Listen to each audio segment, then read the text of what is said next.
Articles of Faith is a weekly interview show featuring scholars and writers who have written about the doctrines and teachings of the Church of Jesus Christ of Latter-day Saints. Articles of Faith is a production of Fair Mormon and is hosted by Nick Galletti. Daniel C. Peterson holds a Ph.D. from University of California at Los Angeles, is a professor of Islamic Studies and Arabic at Brigham Young University, and is the founder of the university's Middle Eastern Texts Initiative, for which he served as an editor-in-chief until mid-August 2013. He has published and spoken extensively on both Islamic and Mormon subjects. He is the author, among other things, of a biography entitled Muhammad, Prophet of God. Formerly chairman of the board of the Foundation for American Research and Mormon Studies, or FARMS, and an officer, editor, and author for its successor organization, the Neal A. Maxwell Institute for Religious Scholarship, his professional work as an Arabist focuses on the Qur'an and on Islamic philosophical theology. Peterson is most recently president of the Interpreter, found at MormonInterpreter.com. He's here today to talk about an article that he recently released for the Interpreter entitled Reason, Experience, and the Existence of God. So welcome, Daniel Peterson. Thank you. It's good to be here. Thank you for coming in. So Dan Peterson, loved by some, agitated to others, and probably a variety of opinions in between. But how does Dan Peterson view Dan Peterson? Dan Peterson is a lamb, harmless, mild-mannered.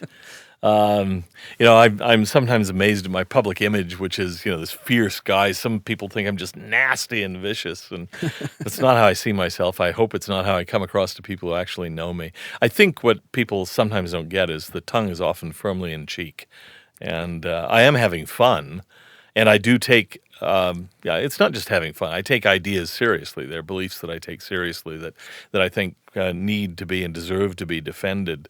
But there is no malice in it. That's fair. So you also have a blog on Patheos called, and correct me if I'm pronouncing it wrong, Sic et Non? Sic et Non, yeah. It means yes and no. It's my way of, pushing some things I like and denouncing things I don't like. Right. Well, I had to look it up because I wasn't a big Latin person.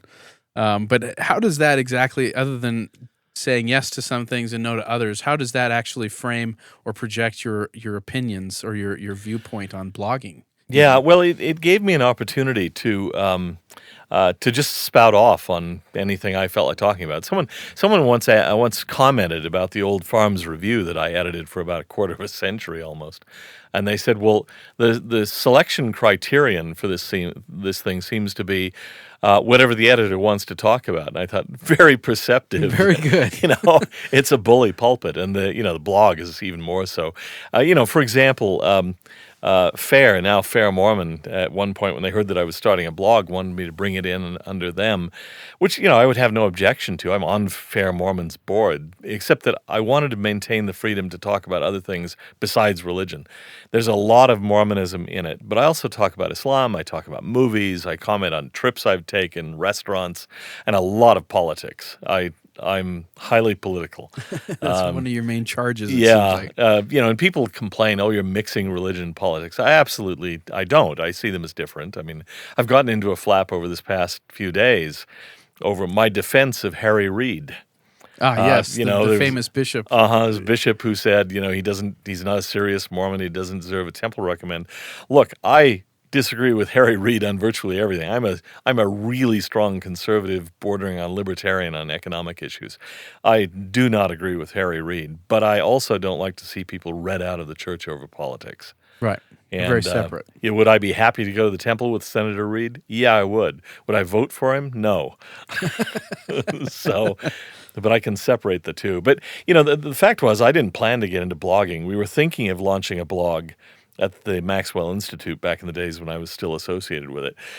But it went through so many meetings and mission statements and, revisions of mission statements and meetings to revise mission statements that I couldn't take it. I came home one day. My daughter-in-law was living in the basement with my son at the time. She knows about such things. And I said, "You want to help me set up a blog?" We had it up and running within 20 minutes. No mission statement, no committee meeting, nothing.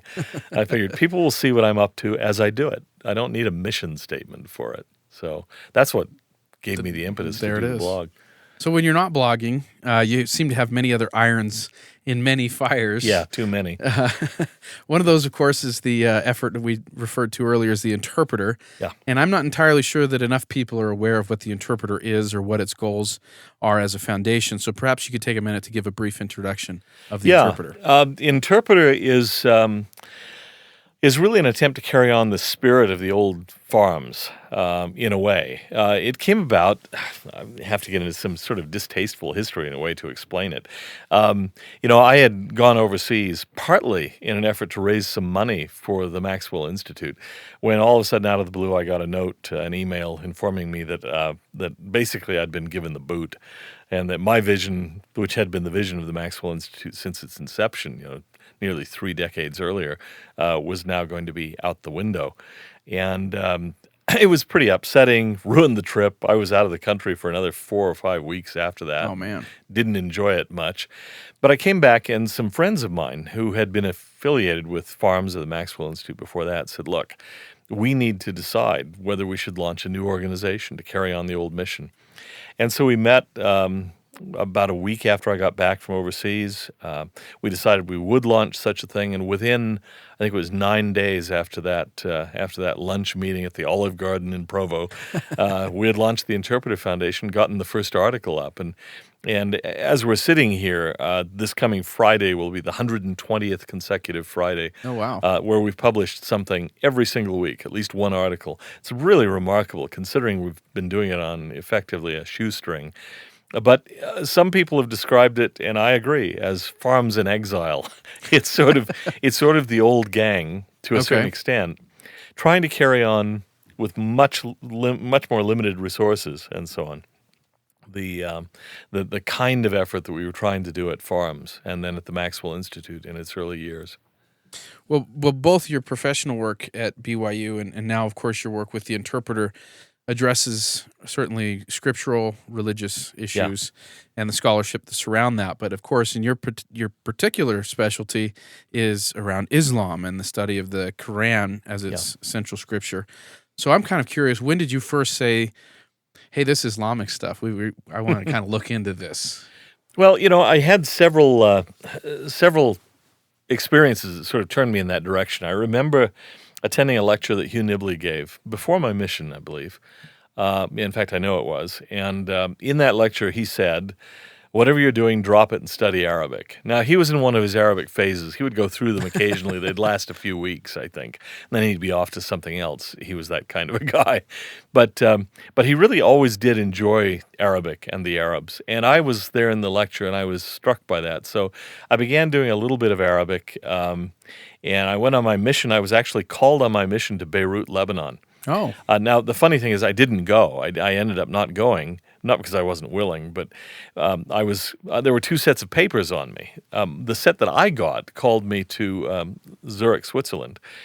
The set that my stake president had said Switzerland, Zurich, parenthesis, Beirut, which actually makes more sense than you would think, because in those days, Switzerland being neutral was responsible for a large part of the world where the church could not operate out of the United States. So the Swiss mission president was responsible for everything all the way over to Afghanistan and everything in Africa north of the Congo.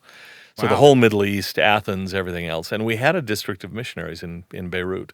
It wasn't until I got to Zurich where I asked, can anyone tell me where I'm spending the next 2 years? And they said, oh, yeah, you're staying here in Switzerland. But, the grass was sort of greener on the other side. It's ironic because there's almost no grass in Lebanon. But anyway, that piqued my interest even more. So when I got back from my mission, I began to be more serious about Arabic. When I left BYU with an undergraduate degree in Greek and philosophy, I decided I really wanted to do the Middle East. So I went and lived in Israel for 6 months. I went and lived in Egypt after I was married for 4 years, and then came back and did a Ph.D. So with that all under kind of the heading that you are a returned missionary, you're now a professor, and you've taught all these different things, what then is the value, even a scholarly value, but also a faithful value perhaps, for the average Latter-day Saint to look at something like the Qur'an or studying Islam? Well, there are a number of reasons to look at it from a Latter-day Saint point of view. First of all, it's a cousin religion. A lot of us don't recognize that, but Islam is related very closely to Judaism and Christianity. And so you look at the Qur'an, it has a lot of overlap with our scriptures and a lot of differences. You know, the creation is 6 days. Adam and Eve are placed in the Garden of Eden. They fall when tempted by Lucifer. The Lord calls a series of prophets, including Abraham and Moses, and eventually Jesus, who is regarded as one of the greatest of the prophets, though not divine. That is the crucial difference. Sure. But he's born of a virgin, and so on. He'll return again at the end of time. It's an interesting mirror in which to see our own religion reflected back a little bit differently. And there are points of, as I say, overlap and points of difference, but also a lot of legendary material that is parallel to specifically Mormon beliefs. I'm working on a book right now, for example, about the concept of the physical cosmos in the Qur'an. It'll be published, presumably, by a non-Mormon academic publisher. But it's interesting. It's ideas of multiple heavens and ascension into the presence of God and all this sort of thing. I think will resonate with some Latter-day Saints. Interesting. Well, it does actually get kind of back into the topic of your article, because this article, again entitled Reason, Experience, and the Existence of God, touches upon some Islamic writings and some commentaries on that. So why don't you actually kind of give the genesis of this article, because it has a lot to do with Robert Riley's book, and so kind of set the foundation, if you will, for this article. Yeah, I was reading a book called The Closing of the Muslim Mind by Robert Riley, who's, I'm guessing, a neoconservative political thinker. He's been head voice of America and so on. He also seems to be a Catholic. I'm guessing he is, just from his constant invocation of St. Thomas Aquinas and so on and so forth. And he holds to a really, really strongly rationalist view of religion, citing the early Thomas, well, the Thomas almost up to the end of Thomas's life. Gotcha. And a particular Muslim writer by the name of Qadi Abdul-Jabbar, whom I have actually spent some time with. I translated a portion of some of his writing for an Oxford volume a number of years ago. And so I was struck by that, and I was struck by his argument that basically, you know, you have to arrive at a knowledge of the existence of God by reason, speculative, demonstrative, syllogistic reasoning, before you can even countenance the idea of revelation. And I thought, you know, first of all, it seems really elitist to me. Thomas was a genius. Qadi Abdul-Jabbar was probably extraordinarily intelligent too, but what about the average Muslim? What about the average Catholic, the Italian peasant and so on? They have no access to that kind of reasoning. Surely God can't have created a system where only the intellectual elite can really have justifiable faith. But at the same time, I was reading an article in National Geographic about the hunt for extraterrestrial life, and also I happened to have been reading one in Scientific American at the same time on the same theme. And they were looking at extremophiles and possible existence of microbes on the Jovian moons and that kind of thing. But then there was mention of Frank Drake, who's the sort of father of SETI research, Search for Extraterrestrial Intelligence, and his famous Drake equation. And he's a radio astronomer now in his mid-80s who's still hoping for a radio transmission from outer space, which would, it said, trump everything. And it occurred to me, yeah, that's my position. Yeah, you can use intellectual academic proofs to try to build up a case for God, and they're worthwhile, especially for people who haven't had a deeply spiritual experience or who are wondering about the question. But surely a direct, powerful revelation would trump everything. As Drake says, a signal from interstellar space would trump any search for microbes. Right. You don't have to kind of put together a chain of evidence to argue for extraterrestrial life if they're communicating with you. If you know they're there. Yeah. And God is the ultimate extraterrestrial in a way. So I thought, well, if you yourself received an unmistakable divine revelation, you wouldn't need to argue, does God exist or not? I mean, after Moses saw God face to face, Moses wasn't wondering, gee, I wonder if there's a philosopher out there who can help me with the question of whether God exists. And so I cite Pascal and others in that article who had direct experience as they saw it with the divine, and for them at least, the question was settled. They don't need to go through Thomas's 5 ways of proving God or anything like that. And I tell the story, which I'm very fond of at the end, of Thomas himself, who just 4 months before he died is saying Mass at a Dominican chapel near Naples. And he pauses for a long time, an excruciatingly long time. The audience is getting really nervous. Like, what's Everyone's wrong? worried, what is wrong? Why is he not doing anything? Well, then he resumes and he finishes, but he never writes another line. And this is a guy who dictated literally thousands of pages of material over his relatively short lifetime. And his assistant kept saying, come on, we've got to finish the book we're working on. Thomas says, no, I'm not interested. After what I've seen, everything I've written is just straw. And he never writes another line. Well, to me, it's obvious that he'd received some sort of revelation. He was a very good man. I don't doubt that he did. And that trumped everything again. He didn't need to argue anymore. He'd seen, he knew. And for him, that was enough. Well, that brings up a question, though, to the average Latter-day Saint, because we are speaking of a gospel that Jesus Christ went to those humble, the poor. These were not considered the elite minds of their day. So we're dealing with a gospel that certainly wants to approach everyone. Yeah. So how then does that correlate to maybe perhaps some of the discourse that we find today, either online, in the media, with respect to the role of faith, which some consider maybe even blind faith or uneducated faith, with respect to reason? Yeah, in writing this, I wanted to be careful to stress that I'm not discounting the role of reason. I think even when you are confident that you've got a revelation in hand, you still have to use your mind to understand what it means, and it's still very possible for us to misunderstand a revelation, to misapply it, and so on. You sometimes have to decide, is this really a revelation? Right. You never divorce reason from experience, never. To me, it's an artificial thing. It's, to borrow a metaphor from C.S. Lewis, who was talking about faith and works, but it applies here too. Asking whether you should go by experience, a religious experience, or by reason is like asking which blade of the scissor you should use to cut. You have to use both. You can't take them apart. It doesn't work without both together. So to my mind, I'm not saying that the reason isn't important. And it depends on where people are, and everybody is different. It's not just that we're at different levels. I don't want to use that language of level. It's not a matter of being higher or lower. It's that everybody's different. Some people need more reason, less experience. Some people see experience just as sentimentality, but they need evidence. Others don't care that much about the evidence. Maybe they're not educated enough to evaluate it, but they want a sense that this makes sense, that they want the satisfaction. And we believe that that the Spirit actually can communicate with people, and that people can know things without having a rational basis.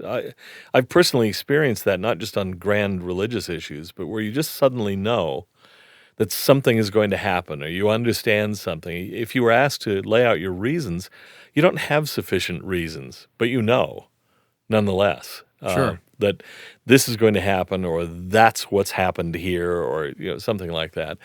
We are not pure reasoning machines. It's a mixture of both. So is reason still important today? Yeah, we have to defend the faith against attacks because some of them look plausible. Many of them are bad, but not all are. Some are serious. They raise serious issues. You have to be able to counter them, or if not to counter them, at least to neutralize them or to show that they're not lethal. Reason still has a place there. I wouldn't be involved with the Interpreter Foundation if I thought reason had no place in studying Revelation, authenticating and defending Revelation, and so on. It still has an important role. Yeah. To give an example, there's a quote that you give. It's from Riley's book that says, quote, reason first needs to establish the existence of God before undertaking the question as to whether God has spoken to man. Natural theology must be antecedent to theology. Now, on the surface, some of that actually can sound kind of convincing. Yeah. Like it doesn't feel entirely out of place. Right. To come to some reasonable conclusion that there could even be a God. Yeah. But you find this problematic, and I guess on some level, how then does one come to an understanding of God if it isn't through reason? Yeah. Well, I'd never say it isn't through reason, because reason clearly plays a role. We're reasoning about things all the time, all the time. I came into this place, had to decide, do I go forward, right, or left? I'm thinking about it. What's the most reasonable way to go? You cannot, unless you're comatose, you cannot turn off your mind. And you shouldn't. I'm not advocating that. Well, yeah, you quoted the passage from Riley where he says you have to have established the existence of God before you can decide whether you receive Yeah, why is revelation. that a prerequisite? I don't see it as a prerequisite. I can see that it might be for some people. And, I'm saying there are many roads. I'm not saying there are many roads to God, like everything is equal. But there are individual paths to coming to the right road, depending on where we are. There's one main kind of superhighway, but we're living in different places. And to get to that highway, one may have to go east, one west, whatever. And so for some people, it may be that a kind of natural theology is what does it. And it could be as simple as looking at a sunset and saying, this is just too beautiful. I can't believe that this is pure chance. Or it could be looking at something more sophisticated, more subtle than that, like the evidence for fine-tuning at the beginning of the universe. There are people out there, not especially religious conventionally, like Paul Davies, who's this Anglo-Australian physicist who bops around. He's been at Cambridge. I think he's in Arizona now. He has come to a kind of religious view, and he says for him, the scientific path has been more certain than the religious one. He looks at the universe, the way it's put together, the fine-tuning of it, the precision of the laws, and so on. He cannot believe there was not intelligence at the beginning of this. I'm not even sure he considers himself a Christian. I'm pretty sure he doesn't. But for him, that has been a path to a kind of belief in God or something like God. Some higher power. Yeah, I mean, even someone like Sir Fred Hoyle, great atheist physicist of the 20th century, complained actually. He was kind of upset. He said, looks like some super intellect has monkeyed with the physics.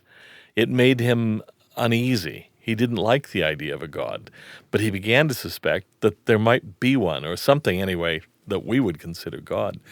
So for some people, that's a legitimate path. But for others, again, I say, if a spectacular revelation comes to you, if God comes to you in a grove and speaks to you, you're not left anymore with the question, I wonder whether God exists.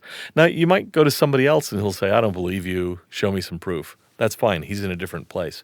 But for you, for someone who's had that experience, well, for me, the question is definitively settled. Right. And it doesn't have to be a first vision experience. It could be something else.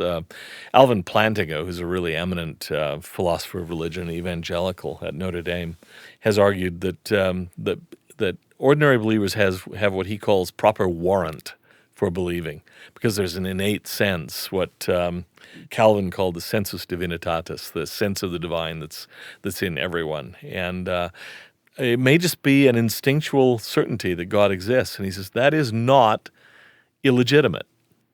Others may need more than that, but some don't, and they're okay. They're within their rights to move forward on that basis. And that would be the light of Christ, to use Mormon terms. Yeah, it would be. It's exactly what we're talking about. So let me see if I can give you perhaps a metaphor that might help explain the relationship, and you can tell me right, wrong, how you might reformulate this metaphor. But we have this, I'll call it a problem in front of us, and that is reconciling the role of reason and faith with respect to religion. Yeah. What we know versus what we don't know, and balancing those two.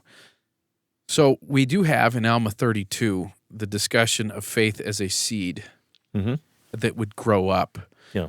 Would reason then be the fertilizer for that seed, or the soil under which that seed is able to grow? Yeah, you could describe it that way, I think. That one of the ways you feed and nourish the seed is by providing evidence for it.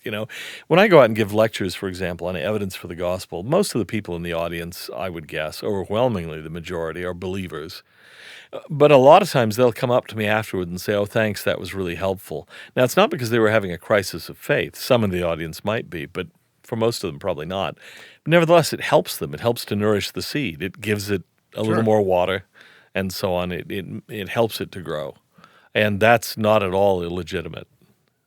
So even though, let's just say, if it was faith is the seed and reason is the soil, you believe that faith can't grow up without even Right. some reason. Right. It has to be there just as much. For example, if you've had an experience that you think was something with the divine, but all the evidence seems to be against it, at some point, and it'll differ from person to person and situation to situation, but at some point you may say, I must have been wrong. If you, to take it out of the religious realm, if you think you saw so-and-so at your party, but people come to you and say, well, but he was in Tasmania at the time, or, he actually died 5 years ago, then you may say, well, I must have been mistaken. So at a certain point, if you're going to go on believing that you saw so-and-so at the party, someone has to come back and say, no, that was a different John Smith who died 5 years ago. That's a different Jane Doe than the one that's living in Tasmania. You have to have reasonable counter-arguments. Otherwise, even a powerful experience can eventually be doubted. If you're just convinced, I must have been hallucinating, I must have been crazy, this is impossible. So you have to nourish the seed. You can't just, it isn't just planted once, then you go away and forget it.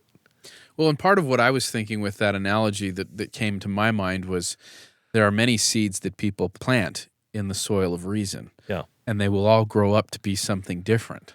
So it's a matter of first planting that seed of faith. That's if right. you want to grow up to that faithful conclusion. Yeah.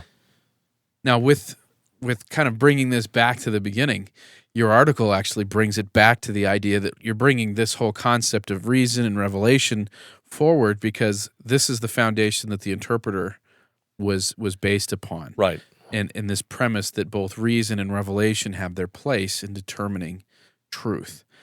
So with that being said, now that you have that established as part of what you're doing with the interpreter, how then does the interpreter move forward from here? What's the next steps for the interpreter?